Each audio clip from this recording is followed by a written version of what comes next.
আপনার মহল্লায় যদি ন্যায়পরণতা না থাকে তাহলে আপনার দেশে কিভাবে ন্যায়পরণতা আসবে? এজন্য আমাদেরকে নিজেদের স্তরে নিজেদের থেকে নিজেদের সন্তানদেরকে ন্যায়পরণতার দিকে দিতে হবে, সত্য পথে থাকতে হবে। পাঁচ সালাত আদায় করুন। আমি সেই দিন জুমার খুতবায় দাঙ্গাহাট মসজিদে বলেছিলাম যে আপনাকে আমাকে সর্বপ্রথম সন্তানকে যে জ্ঞান দিতে হবে সেটা হচ্ছে ফা'লাম আন্নাহু লা ইলাহা ইল্লাল্লাহ। সন্তান জন্ম হয়েছে, সন্তানকে বড় মুফতি, মুহাদ্দিস, শায়েখ বানানো লাগবে না, বানাতে হবে ফা'লাম আন্নাহু লা ইলাহা ইল্লাল্লাহ। আগে এই জ্ঞানটা দেন যে পৃথিবীর বুকে আল্লাহ ছাড়া অন্য কেউ নেই, অন্য কেউ নেই। যে সামান্য ক্ষমতার জন্য মূর্তি পূজা করব, সামান্য ক্ষমতার জন্য অন্যের পা ধরব, এটা না। আগে শিক্ষা দেন ফা'লাম আন্নাহু লা ইলাহা ইল্লাল্লাহ, পৃথিবীর বুকে আল্লাহ ছাড়া অন্য কোনো মাবুদ নেই। এই গানটা যদি দিতে পারেন আপনি একজন শ্রেষ্ঠ বাবা হয়ে গেলেন, শ্রেষ্ঠ মা হতে পারবেন। মারা গেলেন এই সামনে গোরস্থান, এই গোরস্থানের কাছে এসেও দোয়ার মজলিসে এসে বলবে আল্লাহ রব্বির হামহুমা কামা রব্বায়ানি সগীরা। আমার বাবা আমাকে কিছু শিক্ষা দিতে পারেনি, কিন্তু এতটুকু শিক্ষা দিয়েছিল যে ফা'লাম আন্নাহু, তুমি ছাড়া কোনো রব নেই, তুমি ছাড়া কোনো মাবুদ নেই। আল্লাহ তুমি আমার ওই বাবাকে আজকে তুমি ক্ষমা করে দাও, ওই মাকে তুমি আজকে ক্ষমা করে দাও। এই দোয়াকে চান না? এই দোয়া সবাই চায়। এখন হয়তো বা আপনাদের কাছে একটু চাইতে বিরক্ত লাগবে, কিন্তু মৃত্যুর পরে হা হা হালা আদরি, কী কোচ করেছিলাম আমি যদি আমি আমার একটা সন্তানকে ফা'লাম আন্নাহু লা ইলাহা ইল্লাল্লাহ জ্ঞানটা দিয়ে আসতাম। এজন্য আমাদেরকে বুঝে শুনে পদক্ষেপ নিতে হবে। আমি বলছি না আপনার সন্তানদেরকে আলেম বানান, মুহাদ্দিস বানান, মুফতি বানান। দেখবেন যে বেশি বেশি মানুষ, বেশিরভাগ মাদ্রাসায় পড়া ছাত্ররা দাওরা হাদিস কমপ্লিট করে জাহিল হয়ে গেছে, নাস্তিক হয়ে গেছে। ওটা বানাতে হবে না। বড় আবার অনেক ব্যক্তি আছে দেখবেন আপনার সন্তান বড় গ্র্যাজুয়েশন করে এসেছে, ডক্টর, ইঞ্জিনিয়ার, বড় একজন ব্যক্তি, কিন্তু আপনি মারা গিয়েছেন, সামনে আপনার খাটনি আছে, ইমাম সাহেব বলবে বাবা আব্দুর রহমান তোমার বাবা তো মারা গেছে, তুমি একটু মাইকে বলো যে আমার বাবা যদি কোনো ভুল টুটি করে থাকে তবে আপনারা নিজ দ্বিধায় ক্ষমা করে দিন। তখন ওই ব্যক্তি বলে, গ্র্যাজুয়েশন করে আসা ব্যক্তি, ডক্টর, ইঞ্জিনিয়ার ব্যক্তি, ইমাম সাহেব আপনি বলে দেন, আপনি বলে দেন। তাহলে আপনার সন্তানকে কি করতে পারলেন আপনি? যে নিজে জানাজার ময়দানে গিয়ে, জানাজা তো দূরের কথা, এতটুকু বলতে পারে না বাবার জন্য, আব্বার জন্য, যে আব্বা আমার বাপ এই ফুটকিপাড়া মোড়ে বসেছে।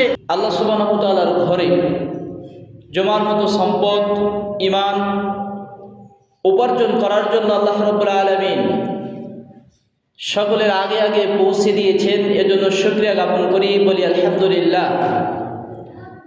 আরও শুকরিয়া আদায় করি মহান রব, যিনি আমাদেরকে সুস্থতা দিয়ে, বড় নিয়ামত দিয়ে, ফিতনা ফাসাদের জামানায় বিভিন্ন রকম ঝামেলা থেকে মুক্ত করে মহান রব মসজিদে আসার মতো তৌফিক করে দিয়েছেন। এজন্য শুকরিয়া জ্ঞাপন করি আবারও আলহামদুলিল্লাহ। সাথে সাথে দুরূদ ও সালাম বর্ষিত হোক সর্বকালের সর্বশ্রেষ্ঠ মহামানব, যার আদর্শ আমাদের জীবনে বাস্তবায়ন করাই হচ্ছে মূল উদ্দেশ্য ও লক্ষ্য। নবী করিম সাল্লাল্লাহু আলাইহি ওয়াসাল্লামের আদর্শকে যদি আমরা আমাদের জীবনে বাস্তবায়ন করতে পারি তাহলে আমরা আখিরাতেও পাবো মুক্তি, দুনিয়াতেও পাবো মুক্তি। তাই আমরা নবীর উপরে দুরূদ পাঠ করি, বলি সাল্লাল্লাহু আলাইহি ওয়াসাল্লাম আল্লাহুম্মা সাল্লি আলাইহি আল্লাহুম্মা বারিক আলাইহি। সম্মানিত উপস্থিত, আল্লাহ রাব্বুল আলামিন এই পৃথিবীর বুকে দুইটা জাতিকে আল্লাহ সৃষ্টি করেছে। বহু জাতি সৃষ্টি করেছিলেন, কিন্তু বহু মানুষ, বহু প্রাণী, বহু গোত্র, এই মানুষগুলোর মধ্য থেকে, এই প্রাণীগুলোর মধ্য থেকে আল্লাহ তাদেরকে হিসাব নেবেন। ওমা খালাকতুল জিন্না ওয়াল ইনসা ইল্লা লিয়াবুদুন, মানুষ এবং জিন, এই দুই প্রাণী ছাড়া পৃথিবীতে যত প্রাণী বসবাস করুক না কেন, পৃথিবীতে যত প্রাণীর প্রাণ থাকুক না কেন, তাদের কারো আল্লাহ তাআলা হিসাব নেবেন না। আবার আল্লাহ তাআলা পাগলের হিসাব নেবেন না, যিনি পাগল বুঝেন না এমন ব্যক্তির আল্লাহ সুবহানাহু ওয়া তাআলা কি করবেন না, হিসাব নেবেন না, কারণ সে পাগল। যার আল্লাহ তাআলা বিবেক দিয়েছেন, বোঝার মতো শক্তি দিয়েছেন, কর্ম করার মতো বুদ্ধি দিয়েছেন, এই ব্যক্তিরই আল্লাহ তাআলা কি নেবেন, হিসাব নেবেন। এই জন্য হিসাবের ময়দানে আপনাকে ও আমাকে দাঁড় হতেই হবে। কেউ মুনাফিকি করে আল্লাহর কাছে দাঁড় হবে, কেউ নেককার হয়ে আল্লাহর কাছে দাঁড় হতে হবে। মুনাফিক যারা মানুষকে ধোঁকা দেয়, ধর্মের নামে ধোঁকা দেয়, জাতির নামে ধোঁকা দেয়, এই মুনাফিকদের শাস্তি হবে জাহান্নামের সবচাইতে তলদেশে।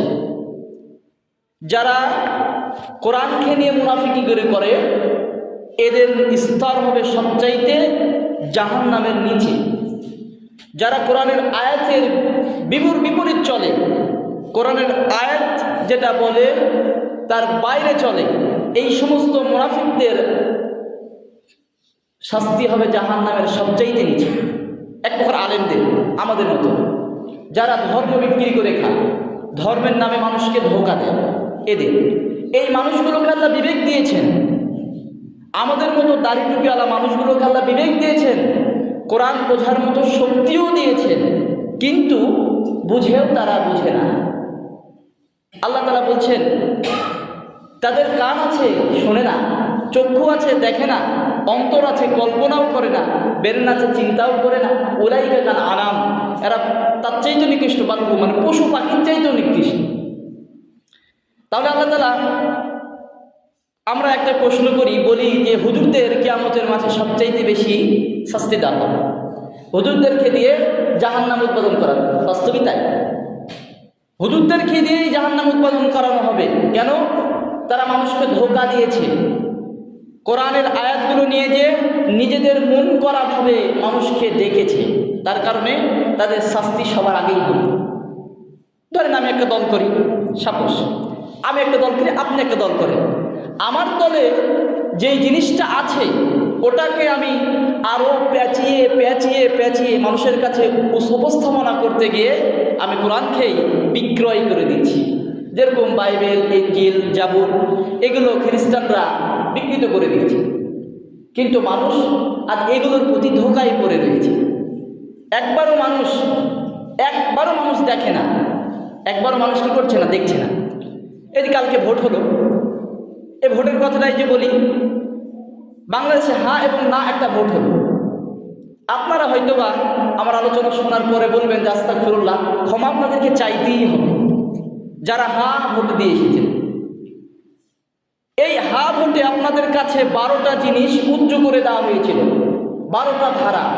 জুলাই সনদ, একটা এমপি, একটা প্রধানমন্ত্রী 10 বছর থাকবে, এরপরে আর থাকতে পারবে না। কিন্তু 12টা সনদের বাইরে কি আপনি আমি পড়ে দেখেছি একবার? একটি 86 নম্বর ধারায় যে কথাটা বলা হয়েছে, জুলাই সনদে যেই জিনিসটা আনা হয়েছে, 86টা চার্ট, এই 86টা চার্টের মধ্যে সবই ভালো, একটা খারাপ, যেটা লূত আলাইহিস সালামের কওমকে আল্লাহ ধ্বংস করে দিয়েছে। ইনক্লুসিভ একটা শব্দ ব্যবহার করা হয়েছে, অন্তর্গতমূলক, যার অর্থ হচ্ছে যে মানুষ এমন একটা পাপের দিকে মানুষ সমর্থন করতে গেল হা দিয়ে, মানুষ একবার চিন্তাও করলো না আমি কেন দিতে যাচ্ছি। আমাদের কাছে গোপন রাখা হয়েছে। বাংলাদেশ যখন বাংলাদেশে এবার দিয়ে 3বার হা ভোট করা হলো। কয়বার? 3বার। ভালো করে বলছেন, 3বার হা ভোট করা হলো। প্রথম যে হা ভোটটা করা হয়েছিল, বাংলাদেশ যখন স্বাধীন হলো, এরপরে কাশ্মীর কিন্তু আমাদের ছিল, কলকাতা আমাদের, আসাম আমাদের। এই আসামদের লোকদেরকে বলা হয়েছিল তোমরা কি পাক ভারতে যেতে চাও নাকি বাংলাদেশে থাকতে চাও? তারা বলেছিল আমরা বাংলাদেশে থাকবো। আসামদের লোকেরা ছিল হিন্দু, বেশিরভাগই হিন্দু, অথচ তারা বললো বাংলাদেশে থাকতে চাই। এবার ভারত ম্যাপ আঁকালো, ব্রিটিশরা ওই ম্যাপে একটা নকশা আঁকিয়ে দিল। এই নকশার মধ্যে আমাদের কাছ থেকে আসাম টেনে নিল, কাশ্মীর টেনে নিল, কলকাতা টেনে নিল, আমাদেরকে না জানিয়ে টেনে নিল। আমাদের কাছে হা ভোটে জয়যুক্ত হয়েছিল, বাংলাদেশে তারা থাকবে জয়যুক্ত হয়েছিল, কিন্তু তারা টেনে নিল। দ্বিতীয় যে হা ভোটটা হয়েছিল 1977 সালে 30শে মে।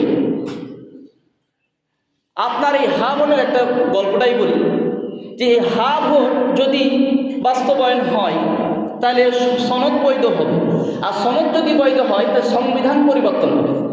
আপনারও আমার একটা মাথা ব্যথা আসতে পারে, তো হুজুর মেহেদি ভাই, এই হা পরিবর্তন হলে, সংবিধান পরিবর্তন হলে তোমার মাথা ব্যথা কেন আসতে পারে না? প্রশ্ন আসে।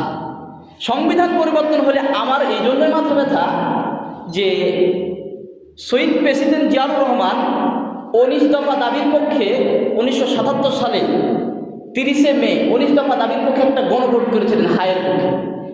এই হায়ে জয়যুক্ত হওয়ার পরে তিনি একটা ভালো কাজ করেছিলেন। কি করেছিলেন? সংবিধানে লিখেছিলেন বিসমিল্লাহির রহমানির রহিম, ভালো কাজ করেছিলেন। আরেকটা ভালো কাজ করেছিলেন, রাষ্ট্রের ক্ষমতা আল্লাহর উপর আস্থা ও ভরসা। বাংলাদেশের মানুষের ক্ষমতা আল্লাহর উপর আস্থা ও ভরসা, এই কথাটা বর্তমান সনদে আল্লাহর উপর আস্থা ও ভরসা এই কথাটা নাই। এখন যদি হা জয়যুক্ত হয়, জিতে গেছে, সংবিধান পরিবর্তন হবে, আর সংবিধান পরিবর্তন হলে আল্লাহর উপর আস্থা ও ভরসা কথাটা উঠে যাবে। তা আপনি আমি একজন মুসলিম হয়ে কি আল্লাহর উপর আস্থা ভরসা করে চাইব? কখনো চাইতে পারি না। এটা 2 নম্বর পয়েন্ট। 3 নম্বর, এই যে আমাদের কাছে একটা গোপন জিনিস রাখা হয়েছে, ইনক্লুসিভ শব্দ ব্যবহার করা হয়েছে, যার আমাদের মাঝে গোপন রেখে এই 86টা ধারার মধ্যে এই 84 নম্বর ধারার মধ্যে লিখে দিয়েছে এই ইনক্লুসিভ শব্দ অন্তর্ভুক্তমূলক, যার মধ্যে সমকামিতাকে আমরা আসতে দিচ্ছি, বৈধতা দিচ্ছি। এলজিবিটি, এই এলজিবিটি একটা শব্দ উঠে, এল এর একটা শব্দ, জি এর একটা শব্দ, বি এর একটা শব্দ, এলজিবিটি কিউ এর একটা শব্দ। এই এলজিবিটি কিউ শব্দ দিয়ে আপনি কি একবার শ্বাস দিয়ে দেখেছেন? এর একটা অর্থ যারা পুরুষে বিবাহ করতে পারবে, জি এর একটা অর্থ যারা নারী পুরুষ উভয়ে বিবাহ করতে পারবে, এলজিবিটি। বি এর একটা অর্থ যারা মানে হিজড়া, এরা বিবাহ করতে পারবে। তাহলে আমি আপনি না জেনে শিক্ষিত সমাজ কিভাবে হায়ের পক্ষে ভোট দিয়ে আসলাম, এটা আপনাকে তওবা আজকে করাই লাগবে। কারণ সমকামিতার পক্ষে আমি রায় দিয়ে এসেছি, এটা আমি কোনো দলের পক্ষে দিচ্ছি না। আমি সেফ আহলুল হাদিস, আহলুল হাদিসরা গণতন্ত্রে বিশ্বাস করে না, আমি করিও না, ইনশাআল্লাহ করবও না। আমি শুধু আপনাকে ভুলটা ধরিয়ে দিতে এসেছি, ক্ষমা চাইতে হবে আল্লাহর কাছে, ক্ষমা চাইলে আল্লাহ ক্ষমা করে দেবে। বুঝতে পেরেছেন হয়তো বা বিষয়টা। এই জন্য আল্লাহ তাআলা বলছেন কাল কিয়ামতের ময়দানে, পবিত্র কোরআনে একটা আয়াত আছে সূরা জারিয়া 51 নম্বর সূরা 54 নম্বর আয়াতে আল্লাহ বলছেন ওয়াযাক্কির ফাইন্না যিকরা তানফাউল মুমিনিন। আল্লাহ বলছেন তুমি উপদেশ দিতে থাকো, এই উপদেশটা মুমিনের কাজে আসে। তাই আমি একজন উপদেশদাতা, আমি একজন বলনেওয়ালা, আল্লাহর আয়াতগুলো আমি কিছুই জানি না, আপনাদের কাছে উপস্থাপনা করছি, বলে দিচ্ছি, দলিল দিচ্ছি, আপনি দেখে নিন। এজন্য আল্লাহ তাআলা বলছেন তারপরে আয়াতে সূরা জারিয়া 51 নম্বর সূরা 55 নম্বর আয়াতে ওমা খলাকতুল জিন্না ওয়াল ইনসা ইল্লা লিয়াবুদুন, আমি মানুষ এবং জিন জাতিকে সৃষ্টি করেছি আল্লাহর ইবাদত করার জন্য। এজন্য আল্লাহ আমাদেরকে তার ইবাদত করার জন্য সৃষ্টি করেছে, অন্য কিছুর জন্য আল্লাহ আমাদেরকে সৃষ্টি করেন। যদি অন্য কিছুর জন্য সৃষ্টি করতেন তাহলে আমরা অন্য কারো ইবাদত করতাম। বাংলাদেশে অনেক ধর্মের মানুষেরা আছে, ইহুদি বলেন, খ্রিস্টান বলেন, বৌদ্ধ নাসারারা বলেন, সবাই আছে, সবাই কিন্তু সবার ধর্মের দিকে যাচ্ছে। আমরা যাচ্ছি আল্লাহ সুবহানাহু ওয়া তাআলার কোরআনের দিকে, আর হিন্দুরা যাচ্ছে তাদের বেদের দিকে, খ্রিস্টানরা যাচ্ছে তাদের বাইবেলের দিকে, এভাবে ইহুদি নাসারা তারা তাদের প্রত্যেকটা মানুষ ধর্মের দিকে যাচ্ছে। তাই আমরাও আপনাদেরকে দাওয়াত দিচ্ছি। কিসের দাওয়াত? আমাদেরকে বলে যে তোমরা যখন গণতন্ত্রে বিশ্বাস করোই না, দেশ থেকে বের হয়ে যাও। আমার প্রশ্ন তো এরকম যে আমরা যেমন গণতন্ত্রে বিশ্বাস করি না, ঠিক আছে, কিন্তু যেমন বাংলাদেশে সব ধর্মের মানুষেরা বসবাস করে, দাওয়াত দিতে পারে, আমরাও তেমন মানুষকে খেলাফতের দিকে দাওয়াত দিচ্ছি, যেন মানুষ ভুল পথ থেকে আস্তে আস্তে ফিরে আসে। আমি কি একদিনে বড় হয়ে গেছি? আমি কি একদিনে বড় হতে পেরেছি? না, আস্তে আস্তে আস্তে বড় হয়েছি। একদিন আল্লাহর জমিনে আল্লাহর খেলাফত প্রতিষ্ঠা হবেই হবে ইনশাআল্লাহ। এজন্য আমরা সকলে দোয়া আল্লাহ যেন এই প্রতিষ্ঠা করেন, আমরা সকলে আল্লাহুম্মা আমিন। এজন্য আল্লাহ তাআলার দরবারে আমাদেরকে সর্বাবস্থায় ক্ষমা চাইতে হবে। কেন ক্ষমা চাইতে হবে? এই যে ভুল করে ফেলেছি।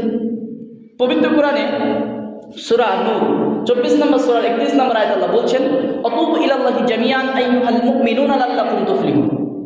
হে পৃথিবীর মানব জাতিরা, মানুষেরা, বিশ্বাসীগণেরা, তোমরা আল্লাহর নিকটে ক্ষমা চাও যাতে তোমরা তুফলিহুন, সফল কাম হতে পারো। পৃথিবীতে এমন কোনো জিনিস আপনাকে সফল কাম করতে পারবে না ক্ষমা ছাড়া, তওবা ছাড়া। দেখেন না, আমাদের সমাজের মধ্যেই ভাই ভাই যদি বিবাদ লেগে যায়, ছোট ভাই বড় ভাইকে বলে যে ঠিক আছে ভাই আমার ভুল হয়েছে, বড় ভাই তাকে বুকে টেনে দেন। মানে ভুল করলেই আপনি যদি বলেন আমি ক্ষমা চেয়েছি, আল্লাহ তাআলা সঙ্গে সঙ্গে আপনি কী করবেন? ক্ষমা করে দেবেন। এই জন্য আল্লাহ তাআলা বলছেন তুফলিহুন, যখনই ক্ষমা চাইবে তখনই সফল কাম। এজন্য বিবাদ লেগে গেছে, আপনি সঠিক পথে আছেন অথচ ও ব্যাঠিক পথে আছে, এরপর আপনি বলছেন ঠিক আছে ভাই আমার ভুল হয়েছে, দেখবেন যে সমাজটা ঠান্ডা হয়ে গেল। কিন্তু যদি আপনি বুড়ামি করতেই থাকেন তাহলে কি হবে? এক পর্যায়ে বিশৃঙ্খলার সৃষ্টি হয়ে যাবে। এজন্য আল্লাহ বলছেন যে তোমরা আল্লাহর নিকটে ক্ষমা চাও যাতে তোমরা সফল কাম হতে পারো। এছাড়া আল্লাহ আরেক আয়াতে বলেছেন সূরা হুদ 11 নম্বর সূরা 90 নম্বর আয়াতে আল্লাহ বলছেন আস্তাগফিরু রাব্বাকুম সুম্মা তুবু ইলাইহি, তোমরা তোমাদের নিজেদের প্রতিপালকের কাছে আল্লাহর কাছে ক্ষমা চাও। আল্লাহ বলছেন যে তুমি যখন আমাকে সিজদা করতে এসেছো, আমাকে রব হিসাবে মেনে নিয়েছো, আমি যে তোমার প্রতিপালক, এবার তুমি আমার কাছেই ক্ষমা চাও। তাহলে আল্লাহর কাছে ক্ষমা চাইলে কি হবে? আল্লাহ আমাদেরকে ক্ষমা করে দেবে। কিন্তু আমরা মানুষরা আল্লাহর কাছে ক্ষমা চাই না, মনে করি যে আল্লাহ মনে হয় অপরাধ, দুর্বল, আমাদেরকে ক্ষমা করবে না। অনেক মানুষ বলে যে আল্লাহ আমার যদি এবার জমিনে 20 মণ ফসল হয়, গম হয়, তাহলে আমি মসজিদে 500 টাকা দেব। আমরা আল্লাহকে জিম্মা করে নিচ্ছি, আল্লাহকে জিম্মা করে বলছি আল্লাহ যদি দেও তাহলে দিব, কিন্তু আপনি আগে দেন, আপনি আগে দিয়ে দেখেন আল্লাহ কি করছেন। যেমন আমাদের সমাজের নেতাদের কথাই যদি বলি, নেতাদেরকে যদি আপনি বেশি সম্মান দেখান, ও কিন্তু আপনার বুকে টেনে নেবে, বুকে টেনে নেয় না? আপনি যত বেশি তার সম্মান দেখাবেন, প্রশংসা করবেন, তেমন আপনাকে বেশি টেনে নেবে। আপনি কালো কুচ্ছিত হলেও নেতারা আপনাকে পরোয়া করবে না, কারণ আপনি তার প্রশংসা করেন জনসমুখে গিয়ে, সে আপনার কি করবে? বুকে টেনে নেবে। তেমনি আল্লাহ তাআলা আপনাকে আমাকে বোঝাতে চাচ্ছেন যে যখনই তুমি ক্ষমার দরজার দিকে যাইবে, ভুল করে ফেলেছো, ভুলের ত্রুটি সমাধান করার জন্য আমার কাছে বলবে আল্লাহ ক্ষমা করে দাও, তখনই আল্লাহ তাআলা আপনার ক্ষমাকে বুকে টেনে নেবে। বুখারীতে একটা হাদিস আছে 6 নম্বর খণ্ডের 6309 নম্বর হাদিস।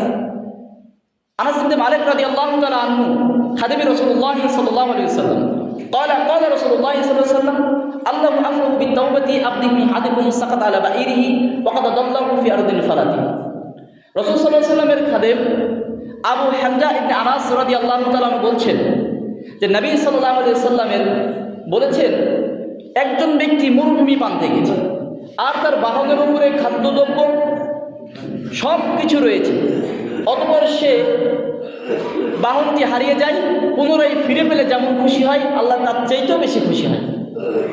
তবে মুসলিমের আরেক বর্ণনায় এসেছে, অনুরূপ একই মুসলিমের বর্ণনায় এসেছে যখন কোনো ব্যক্তি মরুভূমি পান্তে যায়, অতঃপর তার বাহনের ওপর খাদ্য দ্রব্য পানি সব কিছু রয়েছে, বাহনটি তার হাতের নাগাল থেকে ছুটে পালিয়ে যায়, সে বহু খোঁজাখুঁজি করার পরে সে নিরাশ হয়ে একটি বৃক্ষের নিচে ঘুমিয়ে পড়ে। ঘুম থেকে জাগ্রত হয়ে দেখে যে তার বাহনটি হাতের নাগালেই দাঁড়িয়ে আছে। সে খপ করে তার নাগাল ধরে খুশির চোটে বলতে থাকে আল্লাহুম্মা আনতা আবদি, হে আমার প্রতিপালক, আপনি আমার দাস, ও আনা রব্বুক, এবং আমি আপনার প্রতিপালক। আল্লাহ বলছেন, নবী সাল্লাল্লাহু আলাইহি ওয়াসাল্লাম বলছেন, ও ব্যক্তি যেমন সীমাহীন খুশির কারণে ঘোড়াটি হারিয়ে যাওয়ার পরে তার লাগাম ধরে ঘুম থেকে জেগে লাগাম ধরে খুশির চোটে বলছে আল্লাহুম্মা আনতা আবদি, আপনি আমার দাস, ওয়া আনা রব্বুকুম, আমি আপনার প্রতিপালক, এ যেমন সীমাহীন খুশির কারণে আল্লাহকে দাস বলে ফেলেছে, নিজেকে রব বলে ফেলেছে, যখন কোনো ব্যক্তি ভুল করার পরে বলে আল্লাহ আমাকে ক্ষমা করে দাও, আল্লাহ তার চাইতেও বেশি খুশি হয়ে যান। সুবহানাল্লাহ, সুবহানাল্লাহ। কিন্তু আমরা বলি নিজেকে একটু গোড়া, যদি কারো সম্পদ বেশি থাকে, যদি একটু অট্টলিকা বেশি থাকে, দাম্ভিকতা বেশি থাকে, সে আরও বেশি দাম্ভিকতা দেখায়, কেন ক্ষমা চাইব? ভুলকে আমি একাই করেছি।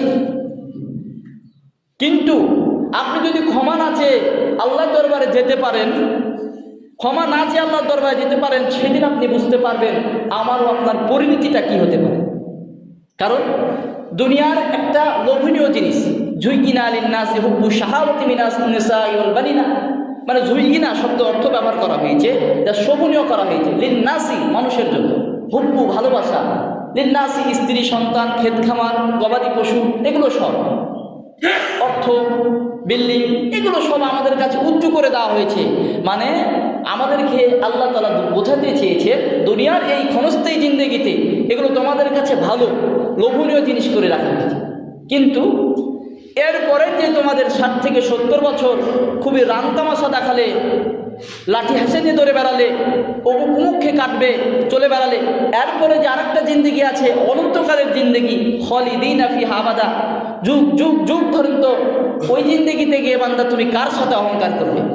আল্লাহ বলছে না যে যেই দিন কিয়ামত সংঘটিত হবে সেই দিন আল্লাহ তিনি তার হাতে আসমান ও জমিন নিয়ে নেবেন আর আছাড় দিতে থাকবেন, আর তিনি বলবেন লিমানিল মুলকুল ইয়াউম, কই পৃথিবীর বাদশাহরা, কই দাম্ভিকতারা, যারা মোটরসাইকেলে BMW-তে R15-এ ঘুরে বেড়াতে আর অহংকার করতে, কই তোমরা? মসজিদ দখল করে নিতে, মাদ্রাসা দখল করে নিতে, অমুক জায়গা দখল করে নিতে, কই তোমরা? সেদিন কি বলবে? সেদিন আর বলার মতো শব্দ আপনারও আমার মুখ থেকে বের হবে না, কিছুই নেই। এজন্য এই দুনিয়াতে আল্লাহ পাঠিয়েছেন পরকালের কামাই করার জন্য, পরকালের কামাই করার জন্য। এই দুনিয়ায় এসেছি দুনিয়ার কামাই করার জন্য নয়।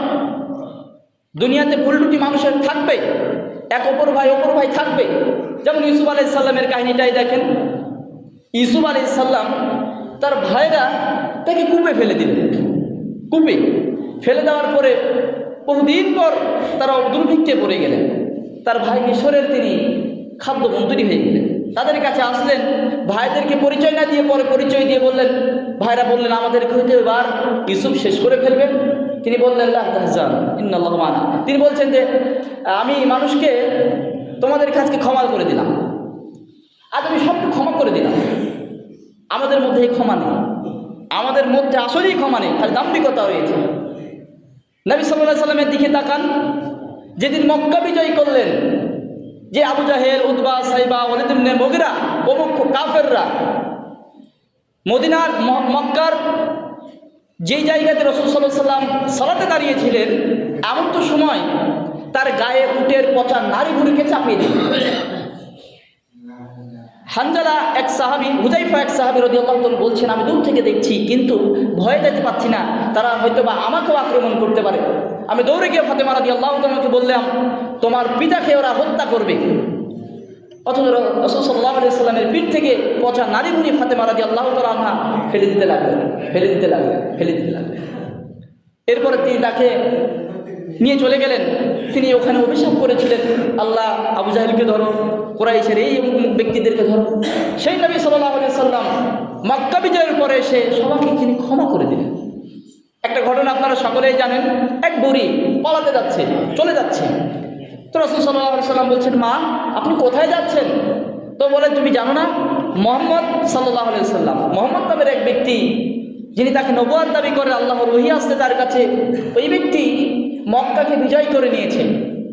তাই আজ তো বিজয়ের দিন, আজ মোহাম্মদ না জানি কতল করে ফেলবে, সবকে হত্যা করে ফেলবে, এজন্য আমি পাহাড়ের চূড়ায় পালাচ্ছি। বুড়ি মাকে আগিয়ে দিয়ে চলে যাচ্ছেন, আগাতে তার ব্যাটিং করতে বলছে, মা আমাকে দেন, আমি আপনাকে পৌঁছে দিয়ে আসি। এই পৌঁছাতে গিয়ে তিনি যখন তাকে অমুক জায়গায় পৌঁছে দিয়ে আসলেন তার নিজ স্থানে, তখন লোকেরা বলছে, তুমি কার সাথে আসলে? বলেন, আমি অমুক ব্যক্তি আমাকে রেখে গেল। বলছে, উনি তো মুহাম্মদ। তার আখলাক দেখে আরও ওই বুড়ি মহিলা ইসলাম গ্রহণ করলেন। সুবহানাল্লাহ। চিন্তা করে দেখেন, মুহাম্মদ সাল্লাল্লাহু আলাইহি সাল্লাম যদি ইচ্ছা করতেন তাহলে আমি আজকে হত্যা করে ফেলবো, সবকে কতল করে ফেলবো, কিন্তু তিনি তা না করলেন। এই জন্য আমাদেরকে রাসূল সাল্লাল্লাহু আলাইহি সাল্লামের আদর্শকে পড়তে হবে।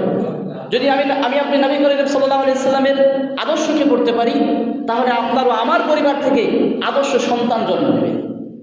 একটা ছোট্ট গল্প মনে পড়ে গেল। প্রতিদিন স্কুলে যাওয়ার পরে ম্যাডাম ছোট ছোট বাচ্চাদেরকে পড়ান যে তোমরা কে কি হতে চাও? তো সবাই বললেন, আমি ডক্টর, ইঞ্জিনিয়ার, প্রফেসর, প্রধানমন্ত্রী হতে চাই। আরেকজন ছোট বাচ্চা বললেন, আনা সাহাবী, আমি একজন সাহাবী হতে চাই। তখন ওই ম্যাডাম বলছেন যে তুমি সাহাবী হতে চাও? তিনি বলছেন যে আমার মা আমাকে প্রতিদিন ঘুমানোর সময় একজন করে সাহাবীদের গল্প শোনা। আমি দেখেছি তারা ন্যায়পরায়ণতা, তারা সত্যবাদিতা, তারা আমানতদারিতা। তাই আমি তাদের এই পড়াগুলো, তাদের কথাগুলো শুনে আমার খুব ভালো লেগেছে, আমি তাই তাদের মতো হতে চাই। মা অধর ধরে কান্না ভেঙে বললেন, যাহারে এরকম মা না হলে হয়? আপনি আপনার সন্তানকে কয়দিন সাহাবীদের গল্প শুনিয়েছেন? আপনি আপনার সন্তানকে কয়দিন নেককার ব্যক্তিদের গল্প শুনিয়েছেন? নবী করিম সাল্লাল্লাহু আলাইহি সাল্লামের আদর্শ শুনিয়েছেন? শোনাতে পেরেছেন একদিন? শোনাতে পারেন, শোনাতেই পারেন। তাহলে আদর্শ সন্তান কিভাবে জন্ম নেবে? ন্যায়পরায়ণতা কিভাবে আসবে আপনার পরিবারে, আপনার সমাজে? এখন হয়তো বা আপনাদের কাছে একটু চাইতে বিরক্ত লাগবে, কিন্তু মৃত্যুর পরে লা আদরি, কি কোচ করেছিলাম আমি যদি আমি আমার একটা সন্তানকে ফালাম আন্নাহু লা ইলাহা ইল্লাল্লাহ জ্ঞানটা দিয়ে আসতাম। এজন্য আমাদেরকে বুঝে শুনে পদক্ষেপ নিতে হবে। আমি বলছি না আপনার সন্তানদেরকে আলেম বানান, মুহাদ্দিস বানান, মুফতি বানান। দেখবেন যে বেশি মানুষ বেশিরভাগই মাদ্রাসায় পড়া ছাত্ররা দাওরা হাদিস কমপ্লিট করে জাহিল হয়ে গেছে, নাস্তিক হয়ে গেছে। ওটা বানাতে হবে না। বড় আবার অনেক ব্যক্তি আছে দেখবেন আপনার সন্তান বড় গ্র্যাজুয়েশন করে এসেছে, ডক্টর, ইঞ্জিনিয়ার, বড় একজন ব্যক্তি, কিন্তু আপনি মারা গিয়েছেন, সামনে আপনার খাটনি আছে, ইমাম সাহেব বলবে, বাবা আব্দুর রহমান, তোমার বাবা তো মারা গেছে, তুমি একটু মাইকে বলো যে আমার বাবা যদি কোনো ভুল ত্রুটি করে থাকে তবে আপনারা নিজ দ্বিধায় ক্ষমা করে দিন। তখন ওই ব্যক্তি বলে, গ্র্যাজুয়েশন করে আসা ব্যক্তি, ডক্টর, ইঞ্জিনিয়ার ব্যক্তি, ইমাম সাহেব আপনি বলে দেন, আপনি বলে দেন। তাহলে আপনার সন্তানকে কি করতে পারলেন আপনি? যে নিজে জানাজার ময়দানে গিয়ে, জানাজা তো দূরের কথা, এতটুকু বলতে পারে না বাবার জন্য, আব্বার জন্য, যে আব্বা আমার বাপ এই ফুটকিপাড়া মোড়ে বসেছে, উঠেছে, বসেছে, চা খেয়েছে, কারোর সঙ্গে দুটো কথা বলেছে, যদি কোনো ভুল ত্রুটি হয়ে যায় তবে নিশ্চিতায় আমার বাবাকে ক্ষমা করে দেবে, এতটুকুই বলতে পারে। তাহলে কিভাবে আপনার সন্তান একজন আদর্শ সন্তান হতে পারবে? বলে আপনার যত মৃত্যুর পরে দোয়া করতে পারবে। কিন্তু আমরা আজকে আগেই বললাম ধোকায় পড়ে রয়েছি। ঝুঁকি না শোভনে করা হয়েছে নাসি, মানুষের জন্য খুব ভালোবাসা, দুনিয়ার আকাঙ্ক্ষা। এই জন্য দুনিয়ার আকাঙ্ক্ষা থেকে বের হয়ে আসতে হবে। যা করেছি পূর্বে পিছে, সামনে রমাদান আসছে, এই রমাদানে আপনি ভুল ত্রুটি এখন থেকেই ক্ষমা চান। ক্ষমার জন্য কাল লাগে না। ক্ষমার অনেক আছে, আজকে নামাজ পড়ছি না, কাল থেকে পড়ি। আপনি কি কালকে হায়াত পাবেন? আমি কি কালকে জীবিত থাকতে পারবো? এই গ্যারেন্টিটা কি আমি দিতে পারবো? নিশ্চিত গ্যারেন্টি দিতে পারবো যে আমি কালকে বেঁচে থাকবো, শনিবারের দিন অমুক সময় আমি বেঁচে থাকবো? এই জ্ঞান আমাকে আপনাকে দেওয়া হয়নি।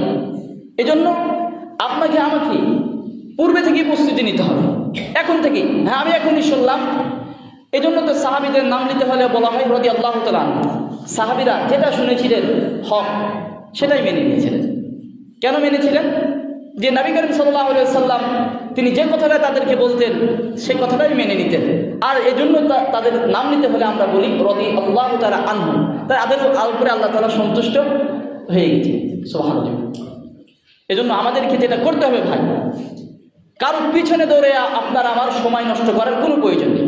আপনাকে অনেক ব্যক্তি বলবে যে অমুক পীরের কাছে গেলে জান্নাত রয়েছে, অমুক পীরের মাঝারে গেলে জান্নাত রয়েছে, অমুক কাজ করলে জান্নাত। আল্লাহ কখনোই নয়।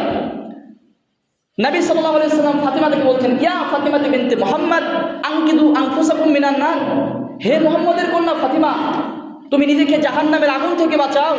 কাল কিয়ামতের ময়দানে মুহাম্মদের কন্যা হয়ে আমি তোমাকে উপকার করতে পারবো না। মুহাম্মদ সাল্লাল্লাহু আলাইহি ওয়াসাল্লাম তার আদরের কন্যা ফাতিমাকে যদি এই কথা বলতে পারেন, আবার তিনি বলছেন, ইয়া কুরাইশ আনকিদু আনফুসাকুম মিনান নার, ইয়া হাফসা আনকিদু আনফুসাকুম মিনান নার, হে আমার ফুফু, হে আমার কুরাইশ ব্যক্তিগণ, যারা আমাকে নবুয়ত পাওয়ার আগে আলামিন দিয়েছিলে, বিশ্বাসী দিয়েছিলে, তোমরা আমাকে, আমি তোমাদের জন্য কাল কিয়ামতের ময়দানে আল্লাহর পাকড়াও থেকে, শাস্তি থেকে কিচ্ছু উপকার করতে পারে। অথচ আপনাকে আপনার দলের নেতা, আপনার দলের অমুক ব্যক্তি, আপনার পীর সাহেব, আপনার মুরিদ সাহেব আপনাকে বলবে যে আসুন আমার অনুসরণ করুন, আমি তোমাকে জান্নাতে নিয়ে যাব জাহাজে করে। ভুল। এই ধোকায় কখনো পড়া যাবে না। এই যে ওয়ালা তাজিরু ওয়াজিরাতা ওয়িজরা উখরা, একজনের পাপের বোঝা অন্যজন কেউ বহন করবে না, কেউ বহন করবে না। আমি সূরা যে আয়াতটা তেলাওয়াত করেছি, যেখানে বলা হয়েছে ফায়ামাল মিসকালা জাররাতিন খায়রাইরা ওয়া ইয়ামাল মিসকালা জাররাতিন শাররাইরা, কাল কিয়ামতের ময়দানে অনুপরিমাণ যে আপনি ভালো কাজটা করবেন এটাই দেখতে পাবেন, আর যে খারাপ কাজটা করবেন এটাই আপনি সেই কিয়ামতের ময়দানে দেখতে পাবেন। তাহলে এখন যারা বলে যে আপনাকে ধোকায় ফেলে রেখেছে যে অমুক অমুক কাজ করলে জান্নাত, অমুক অমুক কাজ করলে জান্নাত, তাহলে ধোকা, একদম ধোকা ভাই, একদম ধোকা। এটা থেকে বের হয়ে আসতে হবে। সামনে মাহে রমাদান, আপনি আমি কোরআন যারা পড়তে পারি না, কোরআনের সঙ্গে লেগে থাকেন, জান্নাত পেয়ে যাবেন ইনশাআল্লাহ। আপনি আমি নামাজ পড়তে জানি না, রমাদান মাসে আসেন, নামাজ শিখেন, জান্নাত পেয়ে যাবেন ইনশাআল্লাহ। আপনি আমি আমানতদারিতা নেই, আমানতদারিতা শিখেন, ন্যায়পরায়ণতা শিখেন, জান্নাত পেয়ে যাবেন ইনশাআল্লাহ, ইনশাআল্লাহ। কিন্তু কোনো ব্যক্তি আপনাকে বলছে জান্নাত পাওয়া যাবে, এটা ভুলের মধ্যে ভুল হয়েছে। এজন্য আমি যা বলছি, পূর্বে যা করেছেন এজন্য ইস্তেগফার করেন, তওবা করেন। কারণ নবী সাল্লাল্লাহু আলাইহি ওয়াসাল্লাম সহিহ বুখারীর এক হাদিসে বলছেন, 6 নম্বর খণ্ডের 6307 নম্বর হাদিস, আন আবি হুরায়রা রাদিয়াল্লাহু তাআলা আনহু قال سمعت رسول الله صلى الله عليه وسلم يقول والله اني لا استغفر الله فاني اتوب في اليوم 100 مرة। আবু হুরায়রা রাদিয়াল্লাহু তাআলা বলছেন যে নবী সাল্লাল্লাহু আলাইহি ওয়াসাল্লাম বলেছেন, ইয়াকুলু আল্লাহি, রাসূল সাল্লাল্লাহু আলাইহি ওয়াসাল্লাম বলছেন, নবী সাল্লাল্লাহু আলাইহি ওয়াসাল্লামকে বলতে শুনেছি যে আমি প্রতিদিন আল্লাহর নিকটে 70 বারের অধিক ক্ষমা চেয়ে থাকি। তার নবী সাল্লাল্লাহু আলাইহি সাল্লাম যদি প্রতিদিন 70 বারের অধিক ক্ষমা চেয়ে থাকেন, তাহলে আপনারও আমার কদিন ক্ষমা চাইতে হবে? তবে আরেকটা হাদিসে বলা হয়েছে, এটা সহিহ আবু দাউদে আছে 4 নম্বর খণ্ডে 1515 নম্বর হাদিস। আগর ইবনে ইয়াসির মুজাহিদ রাদিয়াল্লাহু তাআলা আনহু ক্বালা ক্বালা রাসূলুল্লাহ সাল্লাল্লাহু আলাইহি ওয়াসাল্লাম ইয়া আইয়ুহান নাসু তুবু ইলাল্লাহি ইস্তাগফিরুল্লাহ ফাইনি আতুবু ফিল ইয়াউমি আকসারু মিন 70 মারাতিন। আগর ইবনে ইয়াসির মুজাহিদ রাদিয়াল্লাহু তাআলা বলছেন যে নবী সাল্লাল্লাহু আলাইহি ওয়াসাল্লাম বলেছেন, ইয়া আইয়ুহান নাস, হে পৃথিবীর মানব জাতিরা, মানুষেরা, তোমরা আল্লাহর নিকটে ক্ষমা চাও, কারণ আমি নবী করিম সাল্লাল্লাহু আলাইহি ওয়াসাল্লাম প্রতিদিন আল্লাহর নিকটে 100 বার ক্ষমা চাই। তাহলে আপনি চিন্তা করে দেখেন দিন, আপনি কয়বার ক্ষমা চেয়েছেন? আমি কয়বার ক্ষমা চেয়েছি? সাধারণ একটি যদি বিষয় বলি, 5 ওয়াক্ত যদি আপনি সালাত আদায় করেন, 5 ওয়াক্ত সালাতে যদি 20 বার আস্তাগফিরুল্লাহ করেন, 5 ওয়াক্ত সালাতে 100 বার হয়ে গেছে। তা আমি কয়বার ইস্তেগফার করি বলেন, ক্ষমা চাই? একবারও ক্ষমা চাই। অথচ আল্লাহ সুবহানাহু ওয়া তাআলা আমাদেরকে ক্ষমা করার জন্য সর্ব অবস্থায় বসে রয়েছে, কিন্তু আমরা আল্লাহর কাছে ক্ষমাই চাইতে পারি না। আমি আগেই বললাম যে জিম্মা করে দিই, আল্লাহ যদি 20 মণ গহম দাও তাহলে ওখান থেকে 500 টাকা দেবো, অথবা 8 মণ গহম দেবো। মানে আগে আল্লাহর কাছ থেকে নিব, তারপর আল্লাহকে দিব। মানে আমরা এত বড় বোকাম। কিন্তু আপনি আগে দেন, তারপরে আল্লাহর কাছে চান যে আল্লাহ, আমি একটা হাদিস আছে, এটা সহিহ বুখারীর হাদিস। 3 জন ব্যক্তি গেছিলেন এক গুহায়, অর্থাৎ গিরিপথ পাড়ি দিচ্ছিলেন। এমন সময় ঝড়ো হাওয়া তাদেরকে আটক করলো। এই আটক করার সময় তারা একটি গুহার মধ্যে ঢুকলো। ঝড়ের বাতাসে একটি বড় পাথর এসে গুহার মুখটা বন্ধ হয়ে গেল। এই যে বন্ধ হয়ে গেল, তারা বলছে এখান থেকে এত বড় পাথর আমাদেরকে পার করার কোনো শক্তি নেই, আমরা এখানেই মারা যাব। এখন কে কার নেক আমল আছে এগুলো দিয়ে আল্লাহর কাছে চাও। তখন একজন বলল, আল্লাহ, তুমি তো জানো আমি একজন দিনমজুর, সারাদিন কর্ম করে মেষ চড়িয়ে যে দুধগুলো দহন করে নিয়ে আসতাম, মাকে খাওয়াতাম। একদিন দেখছি আমার মা ঘুমিয়ে গেছে আর আমার সন্তানরা জেগে আছে, অথচ আমি মাকে না খাওয়িয়ে সন্তানদের খাওয়াতে অপছন্দ করলাম। তা মায়ের কিনারায় দাঁড়িয়ে থেকে মা যখন জাগ্রত হলো, তখন আমি তাদের কাছে দুধটা খাইয়ে সন্তানদের মুখে দিলাম। আল্লাহ, এটা যদি ভালো হয় তাহলে তুমি আজকে আমাদের বিপদ থেকে রক্ষা করো। সঙ্গে সঙ্গে পাথরটি একটু সরে গেল। আরেকজন বলছে, আল্লাহ, তুমি তো জানো আমি দিনমজুরি মানুষদেরকে খাটাই, এই দিনমজুরি খাটাতে গিয়ে আমার কাছে একজন ব্যক্তি কাজ করলো, পারিশ্রম না নিয়ে চলে গেল। বহুদিন পর সে আসলো, এসে বলল, ওই আল্লাহর বান্দা, আল্লাহকে ভয় করো এবং আমার পাওনা আমাকে বুঝিয়ে দাও। অতঃপর আমি তাকে বললাম, এই যে উপত্যকায় দেখছো ফাঁকা জমিন, এই জমিনের ভিতরে যত উট, বকরি, দম্বা যা আছে, রাখাল আছে, এগুলো সবই তোমার। তখন সে বলছে, তুমি কি আমার সঙ্গে ঠাট্টা করছো? বলছে, না, এগুলো যা আছে সবই তোমার ওই অর্থ দিয়ে আমি এগুলো করেছি। তখন তাকে আমি আল্লাহ সব দিয়ে দিলাম। যদি এটা তোমার কোনো ভালো কাজে হয়ে থাকে, তোমাকে সন্তুষ্ট করার জন্য আজ আমাদের এই বিপদ থেকে রক্ষা করো। সঙ্গে সঙ্গে পাথরটি আরেকটু সরে গেল, তারা আরও বাতাস পেল। এখন আরেকজন ব্যক্তি বলছেন, আল্লাহ, আমার একজন সুন্দরী বোন ছিল, চাচাতো বোন, যার সঙ্গে একজন মানুষ যেমন তাকে ভালোবাসে, আমিও তাকে ভালোবাসতাম। কিন্তু আমি তার কাছে দাবি করেছিলাম অবৈধ মেলনের জন্য, কিন্তু সে আমার কাছে দেড়হাম চেয়েছিল। আমি তাকে দেড়হাম অনেক কষ্ট করে জোগাড় করে দেওয়ার পরে আমি যখন তার গোপ্তঙ্গের জায়গাতে যাব, নারী পুরুষ যখন এক জায়গায় যায়, এমন জায়গায় যাব, এমন সময় মেয়েটি উচ্চারণ করে বলে উঠল, ইত্তাকুল্লাহ হাযাল গোলাম, ও আল্লাহর বান্দা গোলাম, তুমি আল্লাহকে ভয় করো। এই ইত্তাকু শব্দ ব্যবহার করার কারণে আমি সঙ্গে সঙ্গে সেখান থেকে লাফ মেরে উঠে চলে এসেছি। আল্লাহ, এটা যদি তোমার সন্তুষ্টর কারণে করে থাকি, তাহলে আর বিপদ থেকে করো, রক্ষা করো। সঙ্গে সঙ্গে পাথরটি সরে গেল। তাহলে এই হাদিস দ্বারা আমাদেরকে প্রমাণ করে, আপনি যে নেকামলটা করেছিলেন, রাস্তায় একটা বৃদ্ধ মহিলা পড়েছিল, শীতের কারণে কম্বল পায়নি, অথচ আপনি কি একটা কম্বল দিয়ে এসেছেন। রাস্তায় রেল লাইনের ধারে একটা মানুষ ছিল, যেখানে সে খেতে পায়নি, আপনি নিজের পকেট থেকে খাবার কিনে তাকে খাইয়ে দিয়ে এসেছেন। রাস্তায় একটা ইট পড়েছিল, যে ইটটা মানুষ যাওয়ার সময় অ্যাক্সিডেন্ট করে হয়তো বা পড়ে যেতে পারতো, ইটের উপরে হুন্ডার তুলে দিয়ে অ্যাক্সিডেন্ট হয়ে যেতে পারতো, আপনি সেটাকে পার করে দিয়েছেন। এখন আপনি দোয়ার মনোজাতে বলছেন, আল্লাহ গো, যদি ওই ইটটা সরিয়ে দিয়েছি তোমাকে সন্তুষ্ট করার জন্য, যদি এটা তোমার ভালো লেগে থাকে, তাহলে আজ যে আমি বিপদে পড়েছি, অর্থের যে সংকটে পড়েছি, আমার স্ত্রী যে আজকে বিপদে পড়েছে, তুমি আজকে বিপদ থেকে রক্ষা করো, তাহলে আল্লাহ সুবহানাহু ওয়া তাআলা রক্ষা করবে ইনশাআল্লাহ। কিন্তু আমরা আগেই বলছি আল্লাহ যদি তুমি দাও তাহলে আমি দেব, যদি তুমি দাও তাহলে আমি দেবো, মানে আল্লাহকে আগে জিম্মা করে নিচ্ছি। অর্থাৎ আল্লাহ আমাদেরকে জিম্মা দিয়েছেন যদি তুমি সালাত আদায় করো তোমার অভাব অনটন যা আছে আমি আল্লাহ সব দূর করে দেব। সুবহানাল্লাহ, সুবহানাল্লাহ। যদি তুমি আমাকে মানো ফা'লাম আন্নাহু লা ইলাহা ইল্লাল্লাহ, জ্ঞানটা অর্জন করতে পারো, তাহলে তোমার যা আছে আমি যা কিছু চাইবো আমি সব দিয়ে দেব। সূরা নাজম 53 নম্বর সূরার 39 নম্বর আয়াত আল্লাহ বলছেন মানুষ যেটা চায় আল্লাহ তাকে সেটাই দেন। সুবহানাল্লাহ, সুবহানাল্লাহ। আপনি আমি যেটা চেষ্টা করি সেটাই আল্লাহ দেবেন, কিন্তু আমাদেরকে চেষ্টা এবং চাইতে হবে। আবার আল্লাহ তাআলা সূরা নাজম 53 নম্বর সূরার 43 নম্বর আয়াত আল্লাহ বলছেন যে তিনি রব যিনি মানুষকে হাসান এবং কাঁদান। এবার 40 নম্বর আয়াত আল্লাহ বলছেন তিনি রব যিনি মানুষকে মারেন এবং বাঁচান। সুবহানাল্লাহ। তাহলে তিনিই সে রব যিনি মানুষের সব চাহিদা পূরণ করেন, তিনিই সে রব যিনি মানুষকে সর্ব অবস্থায় সাহায্য করতে থাকেন। কিন্তু আমরা মনে করি যে আল্লাহ আমাকে কিছুই দিচ্ছে না।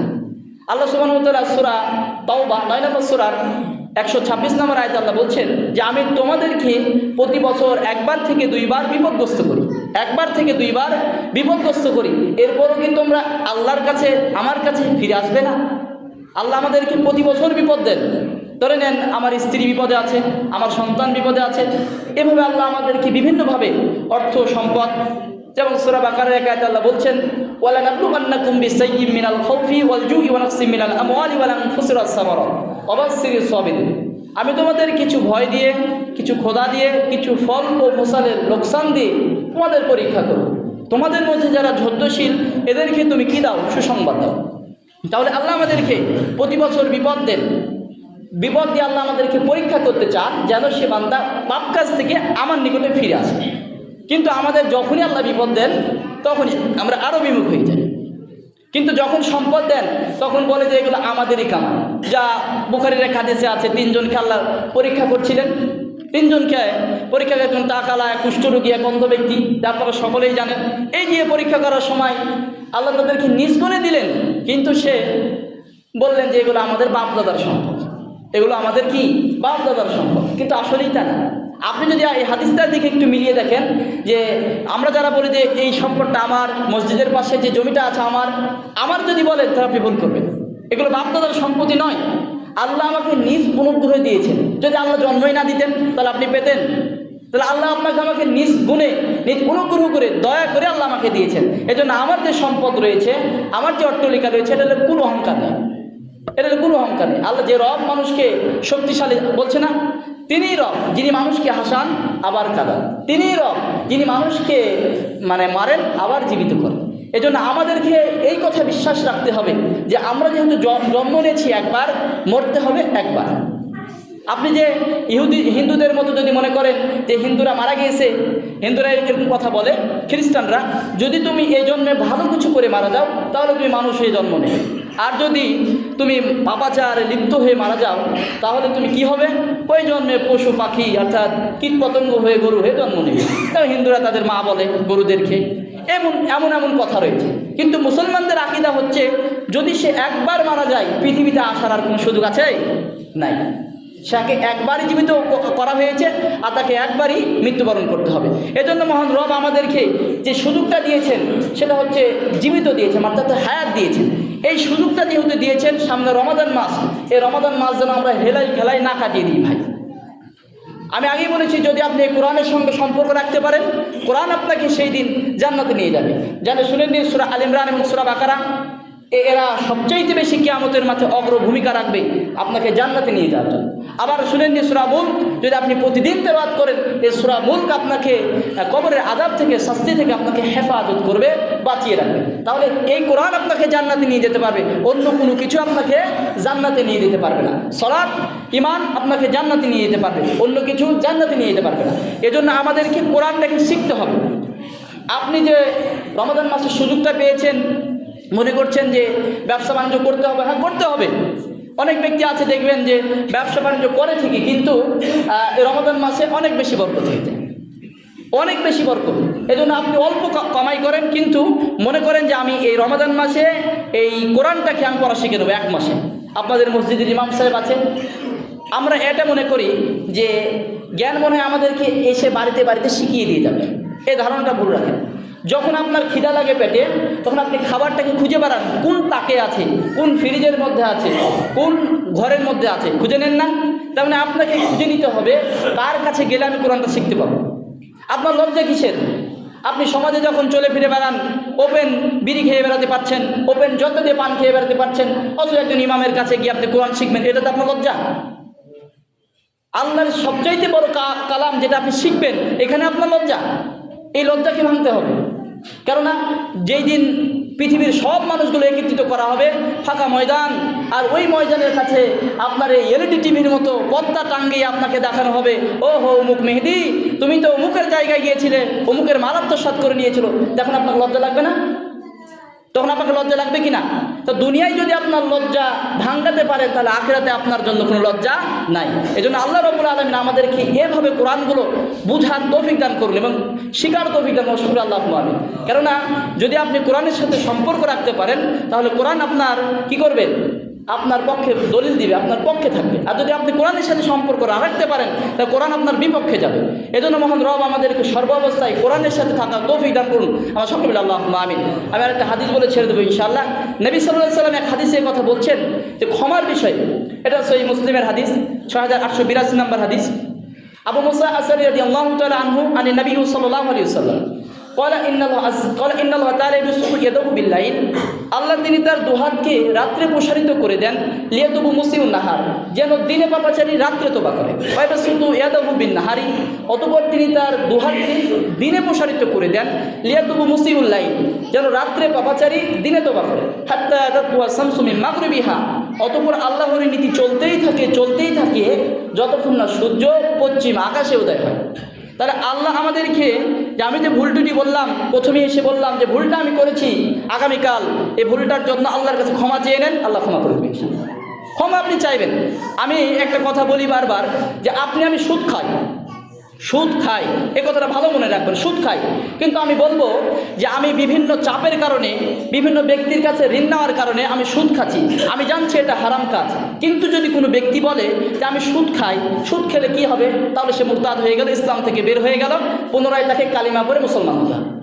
আবার কোনো ব্যক্তি বলে আমি বিভিন্ন চাপের কারণে সালাত আদায় করতে পারছি না, সালাত আদায় করা সালাত আদায় না করা সবচাইতে বড় গুনাহের কাজ। কিন্তু যদি কোনো মুসলিম বলে আমি সালাত আদায় করি না করলে কি হবে? তাহলে সে ইসলাম থেকে বের হয়ে গেল, মুরতাদ হয়ে গেল।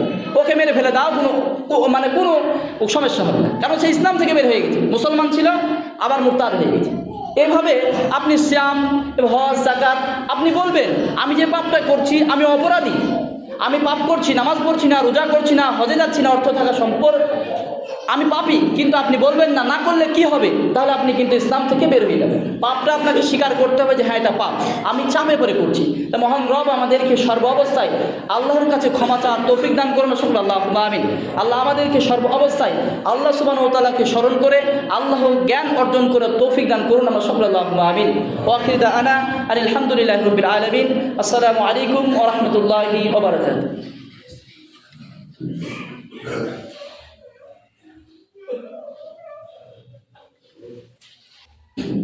আলহামদুলিল্লাহ ওয়াসসালাতু ওয়াসসালামু আলা মান লা নাবিয়্যা বা'দা ওয়া আলা আলিহি ওয়া আসহাবিহি আজমাইন, আম্মা বা'দ।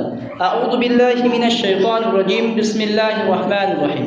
কুল হুয়াল্লাহু আহাদ, আল্লাহুস সামাদ, লাম ইয়ালিদ ওয়া লাম ইউলাদ ওয়া লাম ইয়াকুল লাহু কুফুয়ান আহাদ। আলহামদুলিল্লাহ, প্রশংসা আল্লাহ তাআলা, যিনি আমাদেরকে প্রায় আধা ঘন্টার উপরে ধৈর্য সহকারে বসে থেকে বলা এবং শোনার মতো তৌফিক করে দিয়েছেন। আমরা শুকরিয়া জ্ঞাপন করি বলে আলহামদুলিল্লাহ। আল্লাহ সুবহানাহু ওয়া তাআলা আমাদেরকে আজকে যারা উপস্থিত হতে পেরেছি, আল্লাহ সুবহানাহু ওয়া তাআলা আমাদের সকলকে ক্ষমা করে দিয়ে আমরা শুকর আল্লাহ আমিন। আমরা যারা আজ এখানে উপস্থিত হতে পেরেছি, আল্লাহ সুবহানাহু ওয়া তাআলা আমাদের সকলের ছোটোখাটো গুনাহগুলো ক্ষমা করে দিন এবং আমাদের পরিবার থেকে আত্মীয় স্বজন, পিতামাতা যারা অন্ধকার কবরে চলে গিয়েছে, আল্লাহ সকলের কবরগুলোকে জান্নাতুল ফেরদাউসের কবর হিসেবে কবুল করে নিন। শুকর আল্লাহ আমিন। আমরা যারা আজ এখানে উপস্থিত হতে পেরেছি, কাল কিয়ামতের ময়দানে জান্নাতুল ফেরদাউসের মধ্যে এভাবেই বসবাস করার তৌফিক দান করুন। আমরা শুকর আল্লাহ আমিন। আল্লাহ সুবহানাহু ওয়া তাআলা আমাদেরকে এবং আমাদের পিতামাতা, আত্মীয় স্বজন এবং আমাদের কন্যা স্ত্রীদেরকে, সন্তানদেরকে আল্লাহ সুবহানাহু ওয়া তাআলা পর্দার সাথে থাকার তৌফিক দান করুন। আমরা শুকর আল্লাহ আমিন। আল্লাহ আমাদেরকে দাজ্জালের ফিতনা, নারীদের ফিতনা, ধনদৌলতের ফিতনা থেকে হেফাজত করুন। আমরা শুকর আল্লাহ আমিন। আপনারা জানেন আমাদের কালকের প্রধানমন্ত্রী অর্থাৎ বাংলাদেশের প্রধানমন্ত্রী তিনি আপনাদের কাছে দোয়া চেয়েছেন বেগম খালেদা জিয়ার জন্য। আপনারা সকলে তার জন্য দোয়া করবেন, আমরা সকলে আল্লাহুম্মা আমিন। এবং আমাদের মাঝে যিনি এবার নতুন প্রধানমন্ত্রী হিসেবে এসেছেন দেশ চালানোর জন্য, আল্লাহ রাব্বুল আলামিন তাকে ন্যায়পরায়ণতার সাথে ধৈর্যের সাথে দেশ পরিচালনা করার তৌফিক দান করুন সকলে আল্লাহুম্মা আমিন। এবং আল্লাহ সুবহানাহু ওয়া তাআলা তাকে সর্বাবস্থায় ধৈর্য ধারণ করার এবং মানুষের প্রতি ইনসাফ কায়েম করার তৌফিক দান করুন সকলে আল্লাহুম্মা আমিন। اللهم صل على محمد وعلى ال محمد كما صليت على ابراهيم وعلى ال ابراهيم انك حميد مجيد اللهم بارك على محمد وعلى ال محمد كما باركت على ابراهيم وعلى ال ابراهيم انك حميد مجيد